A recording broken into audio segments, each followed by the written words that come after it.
tu acclames, c'est une façon de l'adorer, de le louer. Alléluia. Kembo na Yesu. Kembo na Yahweh. Lokumwe pana yo. Masanjo nikate pana yo. Alléluia. Alléluia.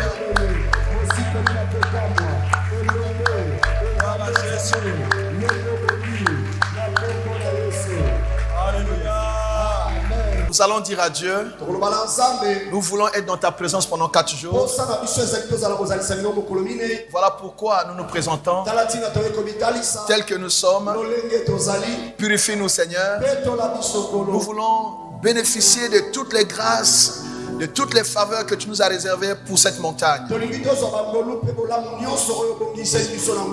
Qu'il n'y a aucun obstacle, Seigneur. Prions au nom de Jésus. Alléluia. Tu as réponse à tout, Seigneur. Nous avons besoin de ton intervention pendant ces 4 jours. Oh Père, entends la prière. Oh Père, exauce. Oh Père, étends ta main. Oh Père, aie pitié.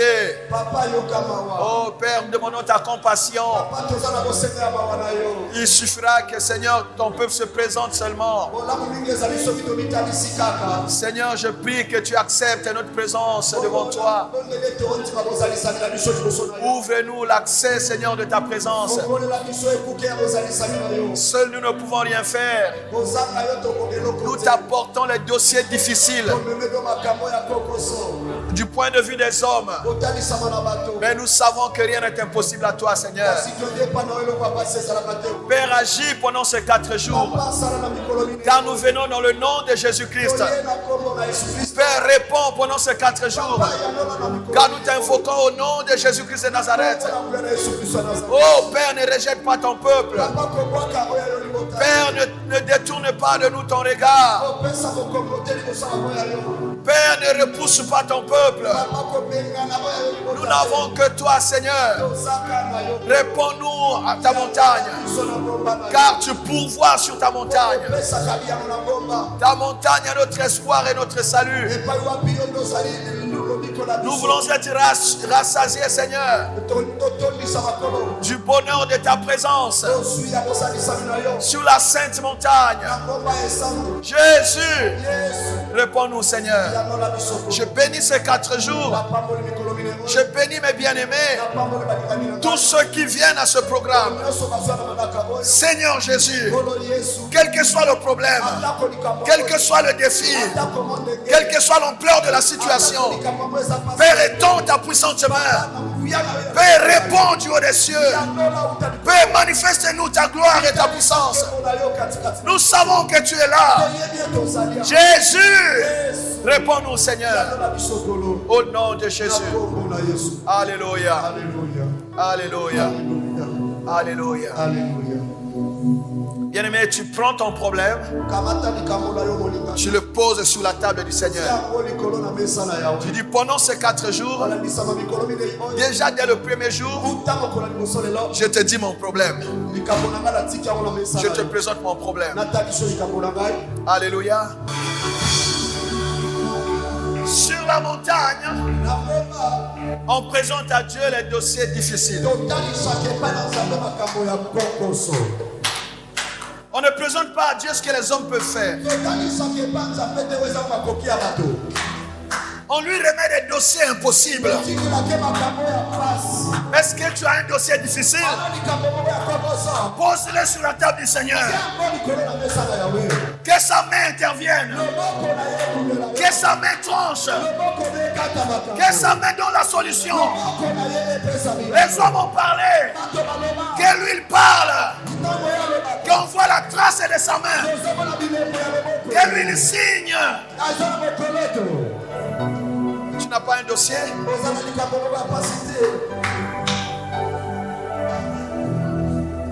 Ceux qui veulent prier normalement, ils peuvent rester à la maison. venir aux jours normaux de prière.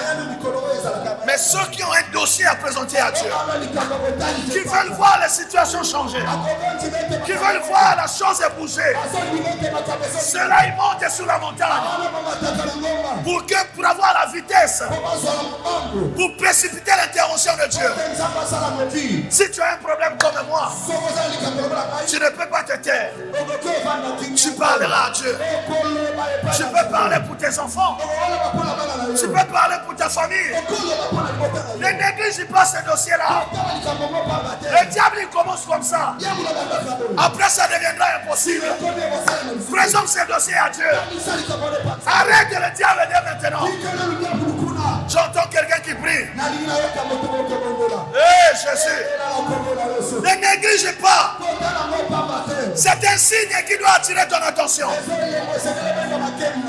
C'est un signe qu'il ne faut pas négliger. Dieu peut intervenir. Jésus intervient. J'entends quelqu'un qui prie. Alléluia. Alléluia.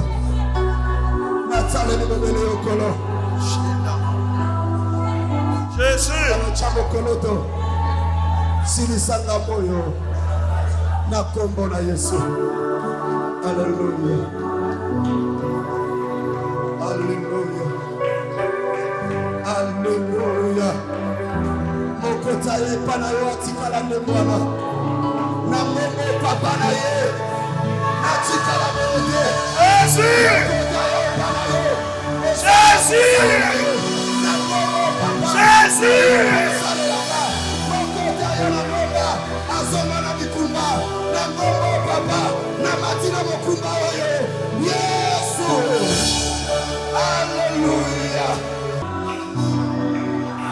Seigneur, viens, il y a un problème. Interviens dans cette famille. Il y a une situation. Interviens dans cette vie. Il y a un défi, Seigneur. Yaka Kotana Limutananga Yaka Kotana Limutananga Yeswe Yaka Kotana Limutananga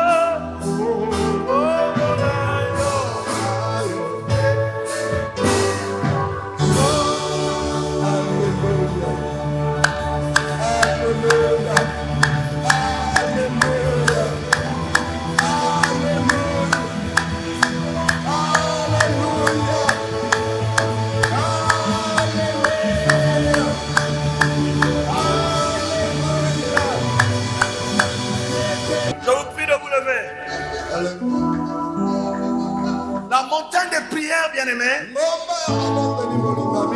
c'est un champ de bataille où Dieu combat pour ses enfants et leur donne la victoire. Voilà pourquoi tu dois tout faire pour qu'il n'y ait pas d'obstacle du tout à l'action de Dieu. Voilà pourquoi hier nous avons lu où David a dit: porte, élevez vos linteaux, élevez-vous, portes éternelles, que le roi de gloire fasse son entrée, que la porte soit ouverte à l'action de Dieu, à l'action de Dieu pendant ces 4 jours, que la porte soit ouverte à l'intervention de Dieu pendant ces 4 jours. Qu'est-ce qui empêche à Dieu d'agir? Que les portes s'ouvrent, les portes de la coutume, les portes de l'incrédulité, toute chose qui est un obstacle, qui a empêché l'action de Dieu, ça doit laisser le passage. Ça doit laisser le passage. Ça doit laisser le passage. Que les portes s'ouvrent. Que le roi de gloire fasse son entrée dans ta vie, dans ta famille. Là où tu as un problème, que le roi de gloire entre. Appelle-le maintenant. Exaye Kota. Kota Makamoranga. Kota Makamoranga. Kota Makamoranga. Jésus, celui qui a un problème, il n'a pas de temps à perdre. Dès que tu entres, tu déclenches les hostilités. Ça a déjà commencé. Il y a des choses qui doivent s'arrêter. Il y a des situations qui doivent cesser. Bien aimé, ça ne peut pas continuer. Ça doit changer. Comme toi tu es faible, tu as besoin du roi de gloire. Écoute. Écoute. La Bible dit, portes éternelles.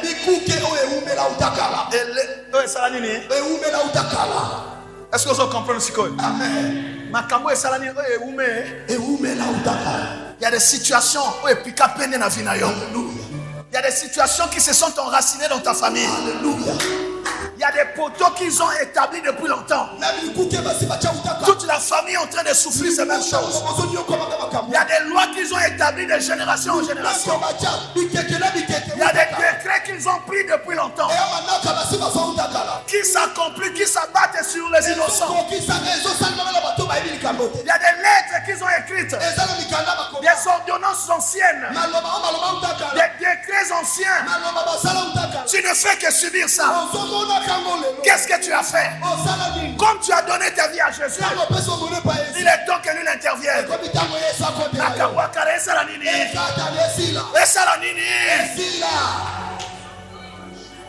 Qui a amené ces choses dans votre famille? Ce problème a un certain âge dans votre famille. Que le rocher des âges, le roi de gloire, intervienne. Qui est le roi de gloire? Portes éternelles, élevez vos linteaux. Le célibat qu'on a planté dans la famille depuis longtemps, depuis la personne ne trouve un bon mariage. Tu crois que c'est toi? Non. Tu pries comme si tu ne pries pas. Ça a été fait depuis longtemps.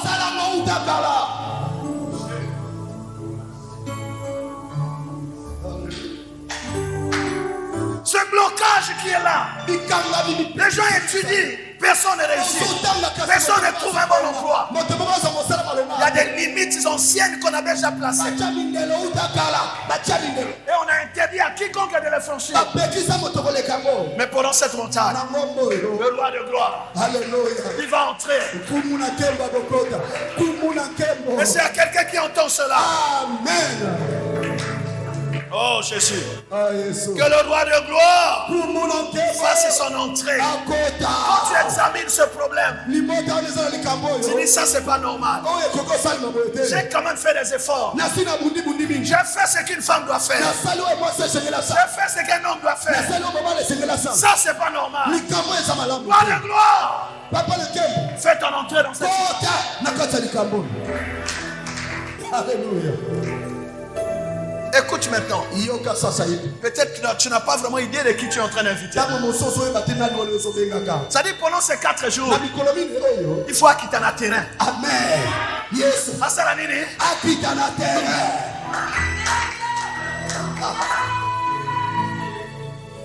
Là où on fait des réunions contre vous, que le roi de gloire, là où on est en train de signer des choses contre toi, que le roi de gloire.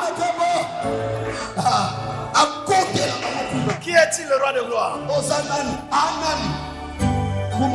Psaume 24 verset 8. Amen. Qui est-ce? Le roi de gloire. C'est l'Éternel fort. Le Dieu que nous invitons pendant ces 4 jours, ce n'est pas un Dieu faible. C'est l'Éternel fort et puissant. C'est l'Éternel fort. L'Éternel fort. Le roi des gloires. Il entre dans les théâtres des opérations. Tu es faible. L'Éternel est fort et puissant. Va combattre ta place. Qui est-ce? Roi de gloire. L'Éternel fort et puissant. L'Éternel puissant dans les combats. Est-ce que quelqu'un a un combat? Est-ce qu'il y a une personne qui a un combat ici? Non, sincèrement, est-ce qu'il y a quelqu'un qui a un combat? Le roi de gloire, l'Éternel fort et puissant, puissant dans les... La Bible ne dit pas le combat, mais dans les combats. Il y a des gens qui ont plusieurs combats dans leur vie, mais l'Éternel est fort dans les combats. Est-ce que tu ne peux pas lui céder les combats? Commence à citer combat par combat. Et il va intervenir. Père, intervient pendant ces 4 jours. L'Éternel fort et puissant, puissant dans les combats. Seigneur, intervient. Signale-nous ta bonté, Seigneur. Au nom de Jésus. Au nom de Jésus. Amen. Amen. Tu peux s'asseoir.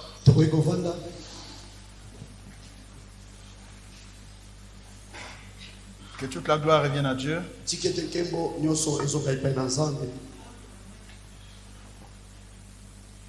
Quand on vient à la montagne, il faut se libérer.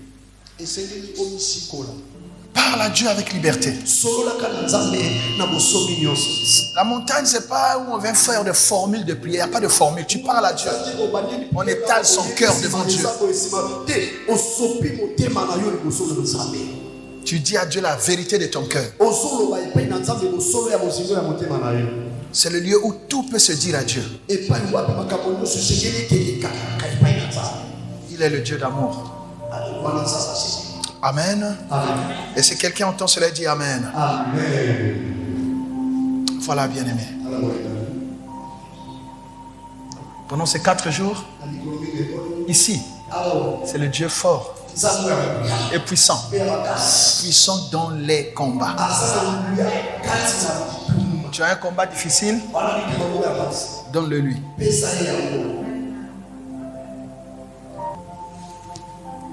Philippiens 4,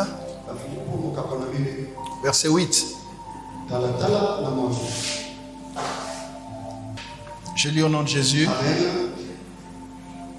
Au reste, frères, que tout ce qui est vrai,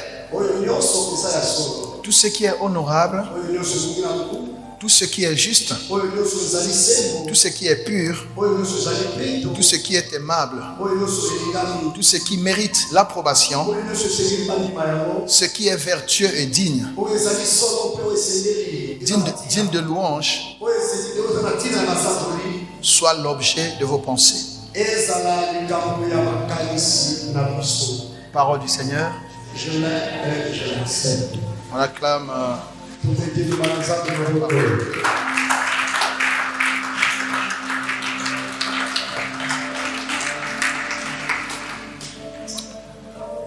Voilà, bien aimé, certains vont se demander pourquoi est-ce que nous revenons encore sur ce verset qui est le passage qui a donné le thème de l'année 2020 pour notre communauté.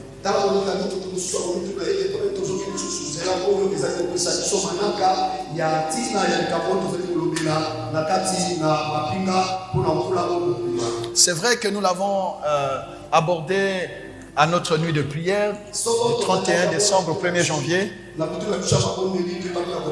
On a commencé à l'aborder chaque point en tout cas de ce verset.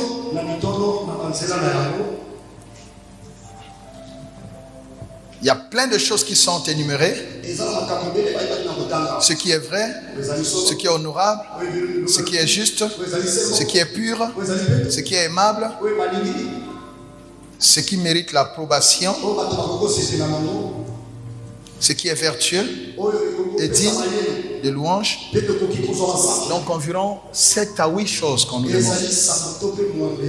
Et au mois de janvier, on avait déjà commencé à parler de ce qui est vrai. Au mois de février, on a commencé a parlé de ce qui est honorable. Et après, ça devenait compliqué. Mars, on a plus suivi, on a plus fait la montagne. Et là, on reprend. Officiellement, dans la communauté, c'est là qu'on reprend la montagne de prière. Mais nous, on avait anticipé le mois dernier pour remettre les gens un peu dans le feu de la prière. Cette année, pour ce que Dieu a dit à son roi, que c'est l'année de l'excellence et ça n'a pas changé. Je disais à quelqu'un, ça n'a pas changé. C'est toujours l'année de l'excellence. Je disais, ça n'a pas changé.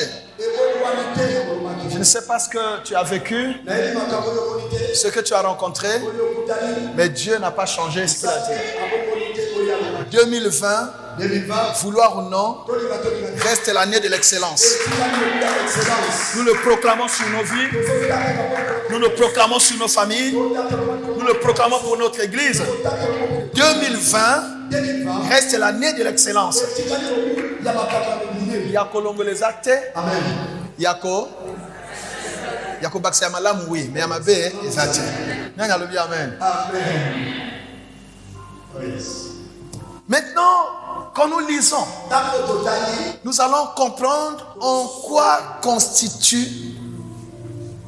quoi est-ce que cette année est appelée année de l'excellence. Et cette excellence réside dans quoi en réalité? Lisez bien. On dit que tout ce qui est vrai, que tout ce qui est honorable, que tout ce qui est pur, amen. Tout ce qui est juste, ainsi de suite, soit comment? L'objet de vos... Ah. Donc l'excellence est liée à la...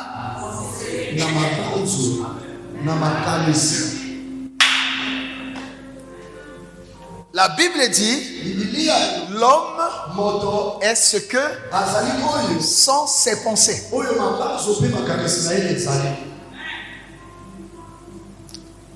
Je peux encore dire, l'homme sera ce que sont ses pensées aujourd'hui. Ce sont tes pensées qui vont donner naissance à ce que tu seras demain. Donc l'excellence de ta vie est rattachée à la qualité de tes pensées.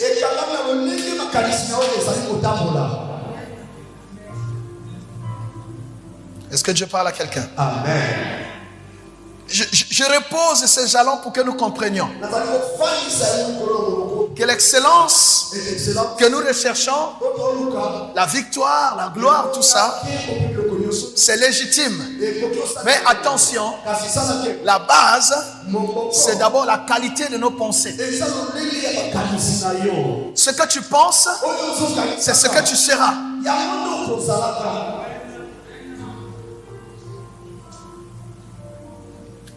Amen. Amen. Les pensées sont des usines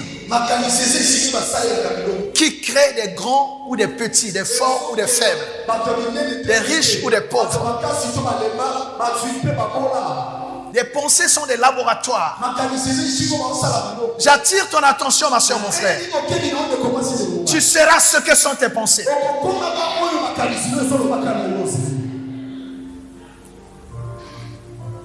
Tu vivras ce que tu laisses s'établir dans tes pensées.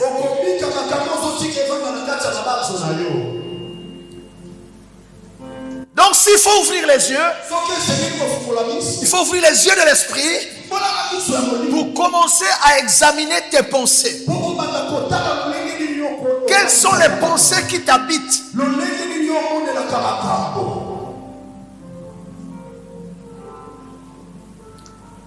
Tes pensées, ce sont tes pensées. C'est ce que tu as dans ta tête. L'excellence, c'est la pensée.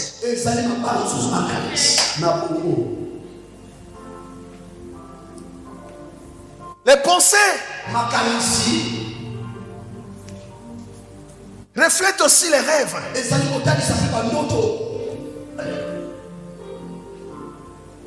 Tu ne verras jamais ce que tu n'as jamais rêvé.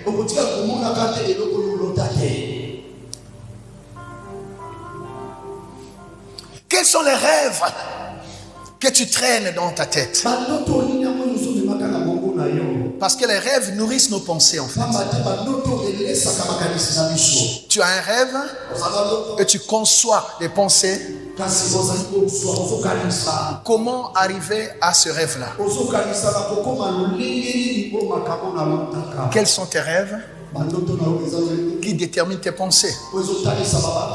Si tu n'as pas de rêve, si tu n'as pas de pensées de qualité, tu seras un chrétien médiocre. Même si tu pries du matin au soir, même si tu restes toute la journée à l'église, tu dis je suis à l'église, je prie pour moi 24 heures sur 24. Si tu n'as pas de grands rêves, si tu n'as pas de pensées de qualité, tu seras un chrétien médiocre.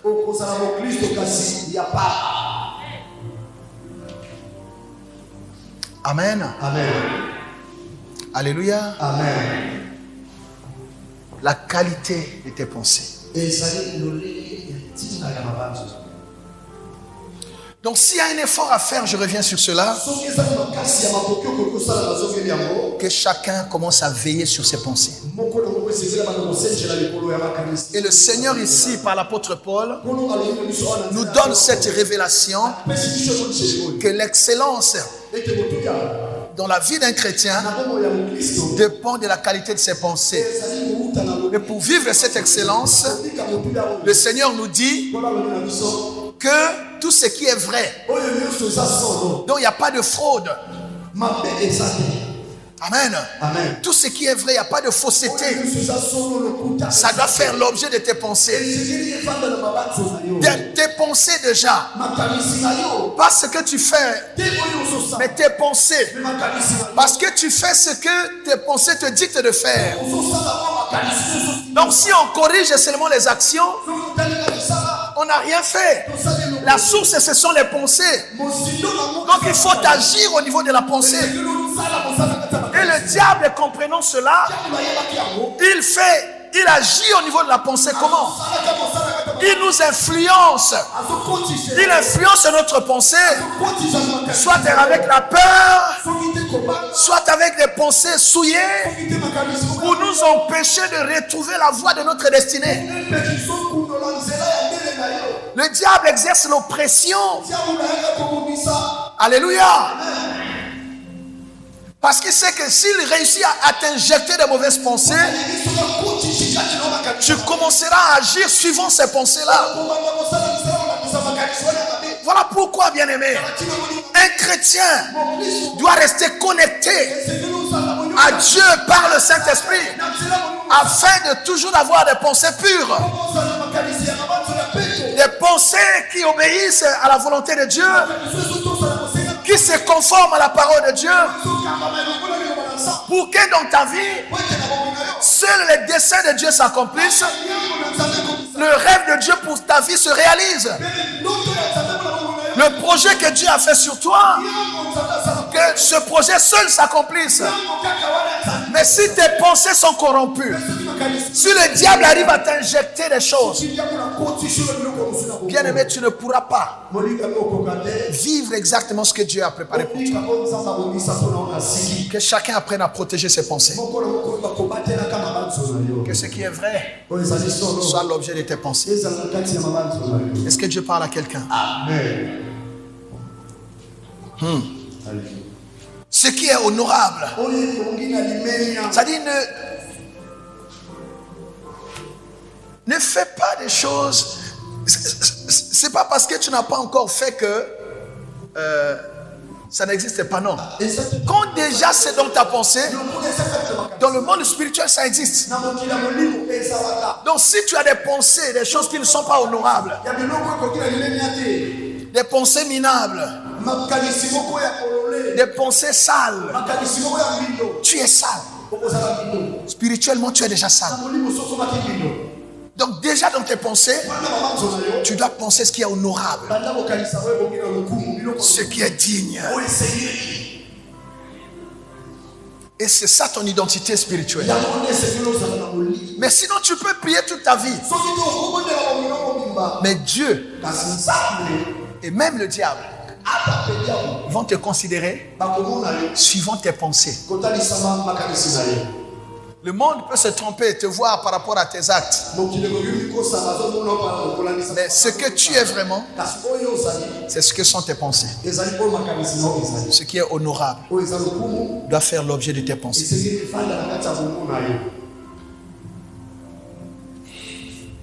Tout ce qui est juste.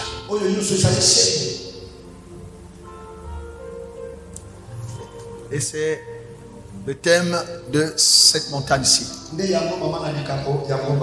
Quand on parle de ce qui est juste, cette montagne dit tout ce qui est juste et pur, hein, c'est ça, soit l'objet de vos pensées. Donc, yes, on va travailler sur ces deux mots-là, ce qui est juste et pur. Et après, nous allons voir quelles sont les bénédictions qui se rattachent à ce qui est juste. Quand nous faisons ce qui est juste, quand nous pensons ce qui est juste, quand nous réalisons ce qui est juste, il y a des grandes bénédictions. Quand nous faisons ce qui est pur, on a déjà vu ça hier. Heureux ceux qui ont un cœur comment? Ils feront quoi? Ils verront Dieu. C'est ceux qui ont des mains innocentes et un cœur comment? Quand on parle de cœur, on agit déjà au niveau de la pensée. C'est pour cela qu'il faut protéger son cœur pour qu'il ne soit pas à la merci de l'ennemi qui va commencer à injecter des choses. Injecter l'amertume, injecter la pitié de soi. Tu vois quelqu'un qui est là, mais il se sent toujours malheureux. Il a pitié de lui-même. Il se sent diminué. Lui-même déjà, il ne croit pas à la grâce de Dieu sur sa vie. Lui-même, il s'est dit qu'il est venu laisser les autres. Lui-même, il ne croit pas à la bonté de Dieu sur sa vie. Lui-même, il se voit toujours derrière. Mais tu seras derrière. Amen. Le cœur. Le problème, c'est le cœur.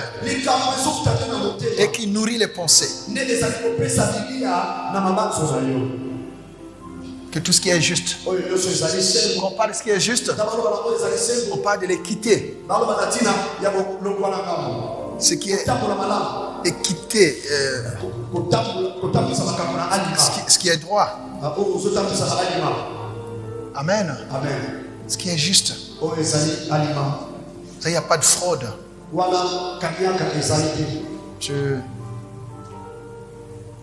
Tu respectes les bornes.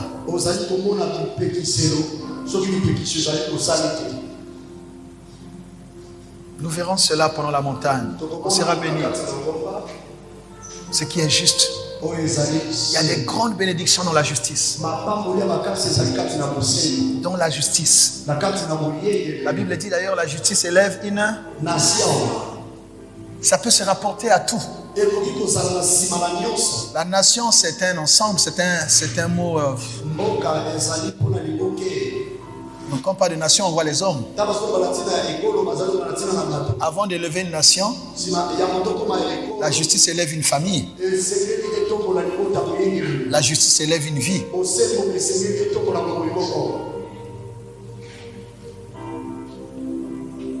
Ça dit quand un pays, dans un pays, il y a des hommes droits. C'est là que Dieu peut élever ce pays. Une nation, est-ce que sont ces hommes? La grandeur d'une nation, c'est la mentalité. Tu prends un Américain, même si tu l'amènes ici, il réfléchit comme un Américain. Ils n'ont peur de rien. Pour eux, l'Amérique passe avant tout. Ils sont grands déjà dans leur mentalité. Ça, c'est là. Tu prends un juif, tu peux le poser n'importe où. Il va commencer à réussir devant vous. C'est dans leur pensée, leur mentalité. Il ne va pas chercher à être... Non, il suffit que tu lui donnes un terrain. Quel que soit le terrain là, lui il croit déjà qu'il va réussir. Et demain, il va vous diriger chez vous-même.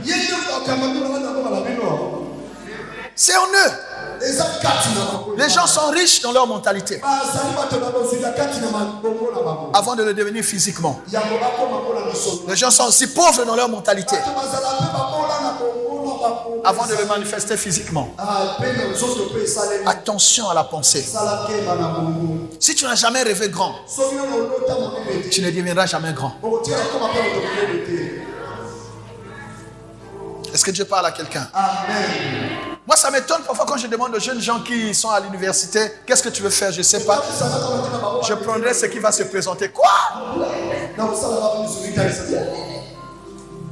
Donc tu étudies, tu n'as même pas une boussole, tu ne sais pas où est-ce que tu vas. Tu n'as pas de rêve. Et si tu n'as pas de rêve, tu subiras les rêves des autres. Tu exécuteras les rêves des autres. Mais quand tu as un rêve, même si on t'utilise pendant un temps, tu seras comme Joseph. Alléluia. Amen. Alléluia. Amen. Tu interpréteras les rêves des autres. Comme tu as un rêve, un jour ton propre rêve va aussi se réaliser. Il faut avoir un rêve. Amen. Est-ce que Dieu parle à quelqu'un? Amen. Cette montagne, c'est une très bonne montagne. Vous allez aimer. Vous allez aimer. Qui dit Amen? Je vais terminer. Amen, papa. C'est l'introduction aujourd'hui.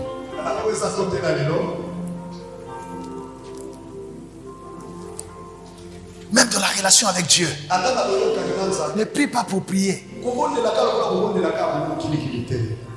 Tu dois avoir des objectifs. Un but à atteindre. En plus de la vie éternelle qui nous est donnée, qu'on doit conserver. Mais dans ta relation avec Dieu, quel rêve tu as pour tes enfants? Une mère doit avoir des rêves pour ses enfants.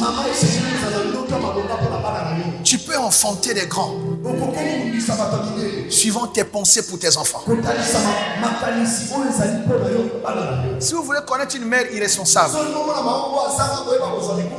voyez le temps qu'elle prend pour prier pour ses enfants. Si elle ne prie pas pour ses enfants, elle n'a pas de rêve pour ses enfants.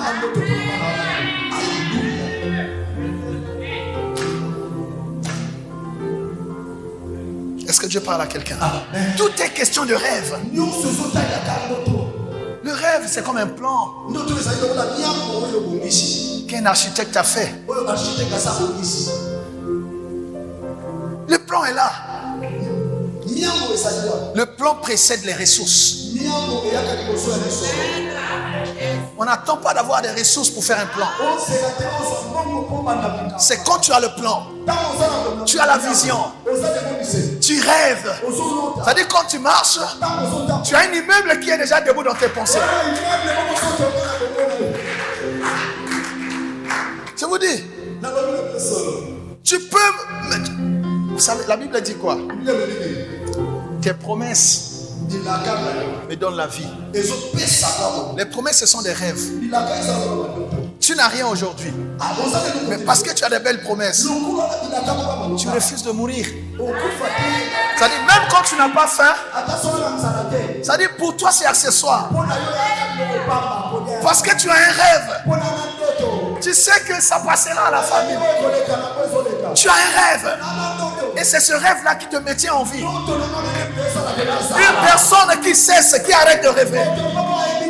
Une personne qui n'a plus de pensée a déjà arrêté sa vie lui-même.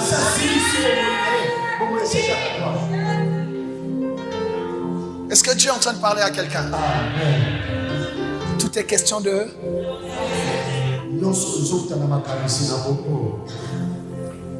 La pensée, c'est le rêve, c'est la vision. Ce que tu n'as pas vu ne te sera jamais donné. Tu peux voir ce que personne d'autre ne voit. Si tu partages ce rêve, on te dira non, ça ne se fera pas. Mais si tout le monde dit que ça ne se fera pas, si Dieu te l'a montré, reste l'unique personne sur la terre à croire à ton rêve. Reste l'unique personne à croire à ton rêve. Je te dis, Dieu va respecter ton rêve.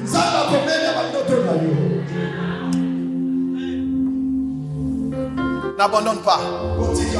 C'est encore possible. Le rêve, c'est pour les hommes et les femmes de foi. On ne rêve pas ce qui existe déjà. Il y a des gens qui font des rêves que quand ça se monte.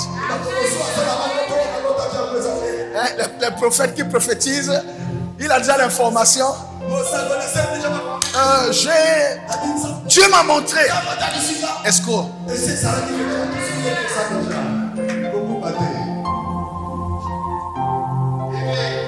est-ce que Dieu parle à quelqu'un? Je veux réveiller des rêves en toi. Dieu ne te laisse pas sur terre pour rien. Pour que tu subisses les rêves des sorciers, non. Pour que tu subisses les rêves des méchants, non. Je suis prédicateur de l'évangile parce que je crois que Dieu peut prendre quelqu'un de rien et en faire un grand. Écoute-moi, tu ne m'as pas compris. Si Dieu peut prendre un pécheur qui est destiné à la mort pour le sauver, le faire asseoir à sa droite, qu'est-ce qu'il ne peut pas faire ici sur terre?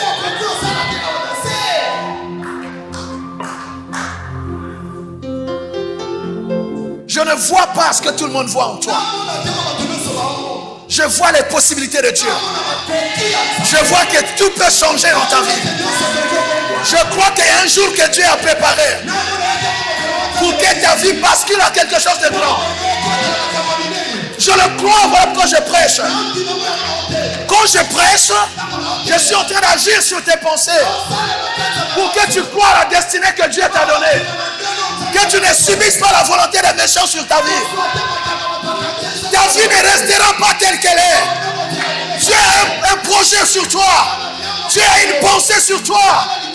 Oh, Sambenanga. À chaque fois que Dieu veut faire quelque chose, il parle.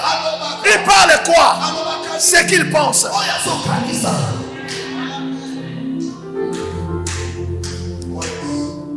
Que la lumière soit. Mais elle est où la lumière? Elle est déjà dans sa pensée. Et la lumière, ce que tu penses va changer la réalité qui est devant toi. Je veux que pendant cette montagne, nous entrions dans des pensées de grandeur, des pensées de justice.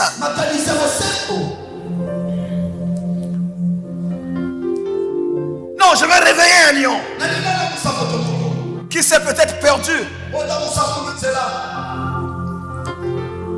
dans un troupeau, je ne sais pas de quels animaux. Et il a perdu son identité. Un lion reste un lion. Prends conscience de ton identité comme enfant de Dieu. Je vais bousculer un aigle qu'on a maintenu longtemps au milieu des poules et qui commence à oublier qu'il a la force et les ailes pour se déployer et monter plus haut.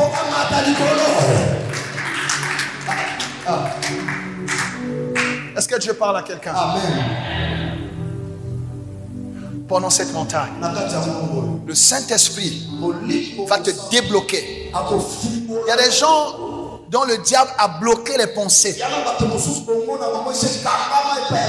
Tu ne peux plus penser des grandes choses. C'est-à-dire le diable a bloqué, a scellé. Il a mis des scellés à gauche, à droite. Sois béni, ma soeur. Amen. Amen. Et quand on te bloque les pensées, on t'empêche d'agir. Pendant cette montagne, on va débloquer. Le roi de gloire doit entrer pour que le projet qu'il a fait pour toi se réalise. Le médecin ne lui demande pas de faire ce qu'il ne peut pas faire, ce qui n'est pas en son pouvoir. Le médecin te dit ce qu'il voit. Mais tu n'es pas obligé. Tu n'es pas obligé d'accepter ça. Alléluia. Tes pensées doivent être fondées sur la parole de Dieu. Je respecte ce que tu dis, cher docteur. Cher docteur, je respecte.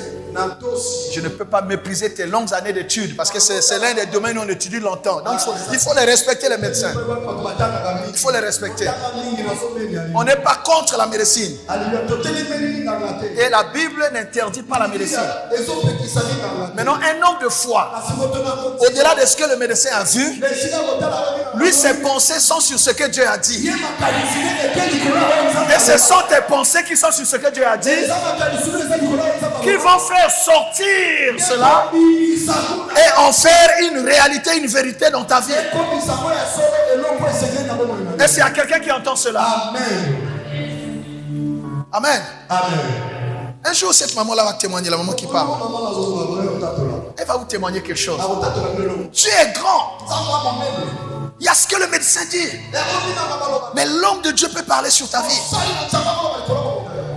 Quand il parle, c'est par rapport à sa conviction sur les Écritures. Maintenant, c'est à toi de choisir. Il y en a qui ont tellement foi en leur médecin que l'homme de Dieu peut prier.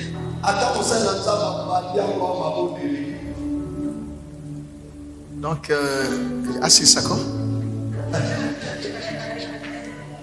Amen, amen. Dieu est grand. Non, je parle des pensées.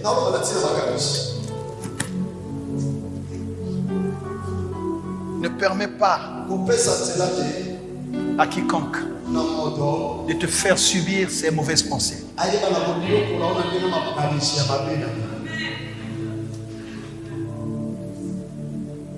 Dans la pensée, tu peux enfanter un autre toi.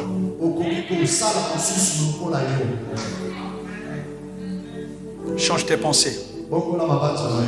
Tu verras ta vie changer. Change tes rêves. Tu verras la réalité changer. Change ta vision. Tu accéderas à quelque chose d'autre. C'est l'introduction que j'ai voulu faire aujourd'hui pour ce premier jour de la montagne. Que Dieu vous bénisse. Que Dieu soit avec vous.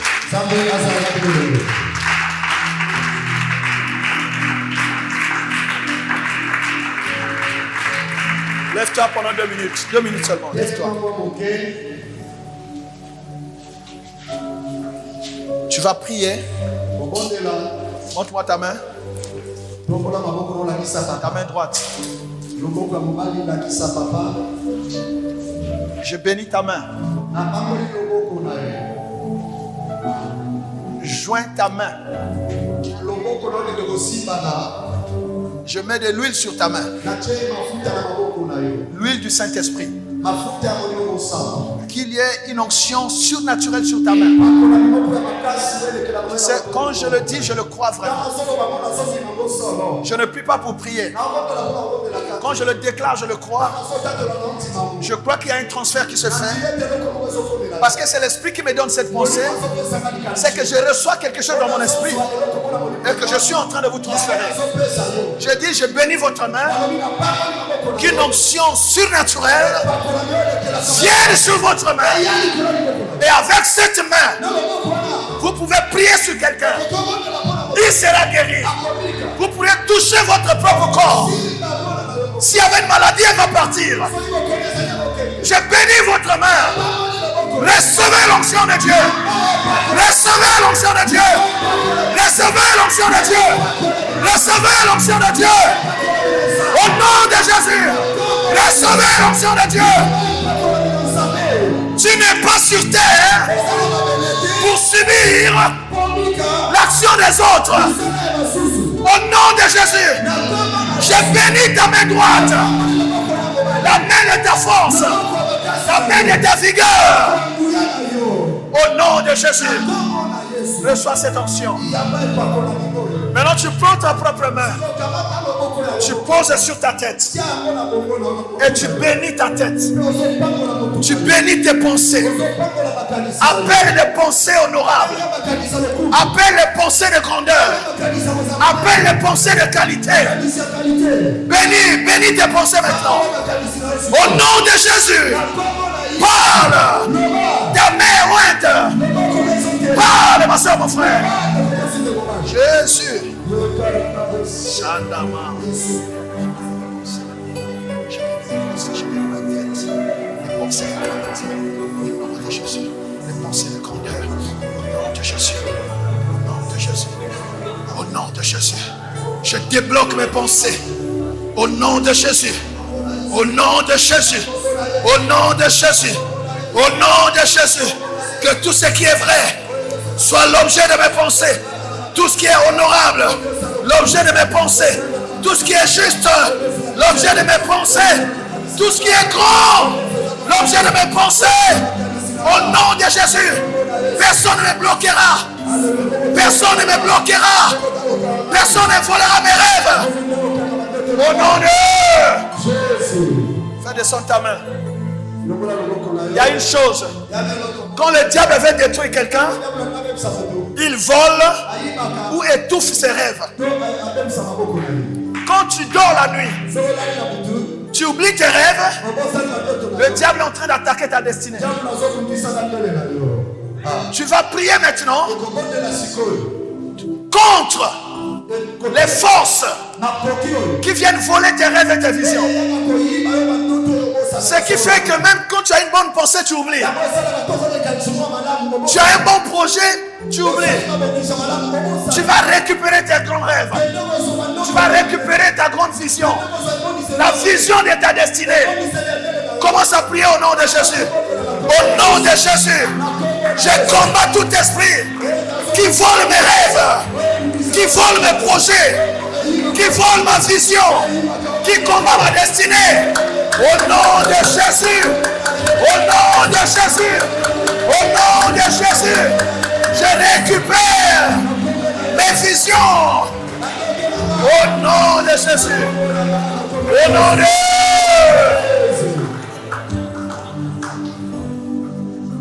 que le Saint-Esprit restaure en toi des grandes visions, des pensées honorables, justes, vraies, pures, des pensées de grandeur pour la gloire de Dieu. Au nom de Jésus. Amen. Que Dieu vous bénisse.